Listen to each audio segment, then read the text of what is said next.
ട്രാൻസ്ജെൻഡറും മോഡലും യൂട്യൂബറുമായ ജാസിയാണ് കഴിഞ്ഞ കുറച്ച് ദിവസങ്ങളായി സോഷ്യൽ മീഡിയയിൽ ചർച്ചാ വിഷയം. ജാസി അടുത്തിടെ നടത്തിയ സർജറിയുമായി ബന്ധപ്പെട്ടാണ് പുതിയ വിവാദങ്ങൾ ഉടലെടുത്തത്. അമനിൽ നിന്നും അവളിലേക്ക് എന്ന ക്യാപ്ഷൻ നൽകിയാണ് സർജറി കഴിഞ്ഞ് വിവരം ജാസി പുറത്തുവിട്ടത്. എന്നാൽ ജാസി ട്രാൻസ്ഫോമറായി മാറിയല്ല, ലിംഗമാറ്റ ശസ്ത്രക്രിയ നടത്തിയിട്ടില്ലെന്നും ബ്രസ്റ്റ് ഇംപ്ലാന്റേഷൻ സർജറി മാത്രമാണ് ചെയ്തുവെന്നും വിവരങ്ങൾ പുറത്തുവരുന്നു. ഇതോടെ ജാസിക്കെതിരെ പലരും പ്രതികരിച്ചു തുടങ്ങി. ജാസിയുടെ ആളുകളെ തെറ്റിദ്ധരിച്ചുള്ള വീഡിയോകൾക്ക് എതിരെ പ്രതികരിച്ച ഒരാൾ സോഷ്യൽ മീഡിയ ഇൻഫ്ലുവൻസർ ഹെലന സ്പാട്ട എന്നറിയപ്പെടുന്ന ധന്യ എസ് രാജേഷാണ്. ഇപ്പോഴത്തെ ജാസിയിൽ നിന്ന് തനിക്കുണ്ടായ മോശം അനുഭവം വെളിപ്പെടുത്തുകയാണ് ധന്യ. വീഡിയോ കോൾ ചെയ്ത് ജാസി വസ്ത്രം ഉരിഞ്ഞ് കാണിച്ചുവെന്ന് ധന്യ പറയുന്നു. ധന്യയുടെ വാക്കിലൂടെ തുടർന്ന് വായിക്കാം. ജാസി എന്ന ടോപ്പിക് ഞാൻ അവസാനിപ്പിച്ചതായിരുന്നു. പക്ഷെ അത് അവർ അവസാനിപ്പിക്കാൻ അനുവദിക്കുന്നില്ല. അതുകൊണ്ടാണ് ഈ വീഡിയോ ചെയ്യുന്നത്. കഴിവിൻ്റെ പരമാവധി ഈ വീഡിയോ കോൾ ഒഴിവാക്കാൻ ഞാൻ നോക്കിയിരുന്നു.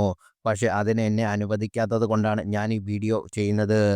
ആണും അല്ല പെണ്ണും അല്ല, ആണും പെണ്ണും കെട്ടതല്ല എന്ന രീതിയിൽ ജീവിക്കുന്നവനാണ് ജാസി. ഇതിൻ്റെ പേരിൽ എൻ്റെ തല പോയാലും എനിക്ക് പ്രശ്നമുള്ള കാര്യമല്ല. ജാസി ഈ വീഡിയോ കാണണം. എൻ്റെ വീഡിയോ കാണുന്നവർ ഈ വീഡിയോ അവന് അയച്ചു കൊടുക്കണം. ഇവനെയാണോ ഇവളാണോ ജാസിയെ വിശ്വസിപ്പിക്കാൻ പറ്റില്ല. അതിൻ്റെ കാരണം വീഡിയോ കാണുമ്പോൾ നിങ്ങൾക്ക് മനസ്സിലാകും. പുതിയ വീഡിയോയിൽ താൻ സർജറി ചെയ്തുവെന്ന് കാണിച്ചുകൊണ്ട് ജാസി പറയുന്നത് എന്നെക്കുറിച്ചാണ്. ഇവർ എന്നെ വീഡിയോ കോൾ ചെയ്തു. ആ സമയം ഞാൻ പുറത്തായിരുന്നു. വീഡിയോ കോൾ എടുക്കാൻ പറ്റില്ലെന്ന് ഞാൻ ജാസിയോട് പറഞ്ഞു. പക്ഷേ അവർ വീഡിയോ കോൾ ചെയ്തിട്ട് ഡ്രസ്സ് ഊരി കാണിച്ചു. ഞാൻ ഉടൻ തന്നെ ഫോൺ മറച്ചുവെച്ചു. കുറേ ആൾക്കാരുടെ ഇടയിലായിരുന്നു ഞാൻ സമയത്തായിരുന്നു അത്. ഒരു സ്ത്രീയാകാൻ നടക്കുന്ന ഇവൻ ഞാൻ ഒറ്റയ്ക്ക് ഒരു മുറിയിൽ ഇരിക്കുകയാണെങ്കിൽ പോലും വസ്ത്രം ഉരിഞ്ഞ് എനിക്ക് കാണിച്ചു തരാൻ പാടില്ല. ഒറ്റയ്ക്കായിരുന്നെങ്കിലും ഞാൻ ഈ വസ്ത്രം ഊരുമ്പോൾ ഞാൻ മാറ്റിപ്പിടിച്ചേനെ. സിലിക്കോൺ കുത്തിപ്പിടിച്ചതൊന്നും കാണേണ്ട ആവശ്യം എനിക്കില്ല. നിങ്ങൾ സ്ത്രീയാകാൻ നിൽക്കുന്ന വ്യക്തിയാണെങ്കിൽ എന്ത് അടിസ്ഥാനത്തിലാണ് നിങ്ങളുടെ മാറിടം മറ്റൊരു വ്യക്തിക്ക് കാണിച്ചു കൊടുക്കുന്നത്?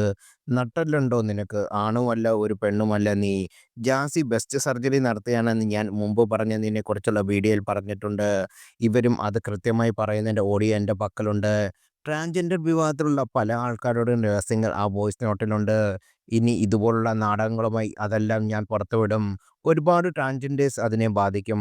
അതെൻ്റെ വിഷയമല്ല. ആരാന്ന് വിചാരിച്ചിട്ട് ജാസിയും ആഷിയും കളിക്കുന്നത്. ജാസി ഗർഭിണിയാണെന്ന് കളിയാക്കിയവർ തീർന്നിട്ടില്ല. സ്ത്രീകളുമായി ഉപമിക്കുന്ന യോഗ്യത പോലും ജാസിക്കില്ല. ജാസി കേസ് കൊടുത്താലും എനിക്ക് വിഷയമൊന്നുമില്ലെന്ന് ധന്യ പുതിയ വീഡിയോയിൽ പറയുന്നു. ട്രാൻസ്ഫോമറായി മാറാൻ ആഗ്രഹിക്കുന്ന സ്ത്രീകൾ ചെയ്യുന്ന ലിംഗമാറ്റ ശസ്ത്രക്രിയ ജാസി ചെയ്യുന്നതിനെതിരെ കമ്മ്യൂണിറ്റിയിൽ ഉള്ളവർ തന്നെ ഏറെ നാളുകളായി പ്രതികരിക്കുന്നുണ്ടായിരുന്നു.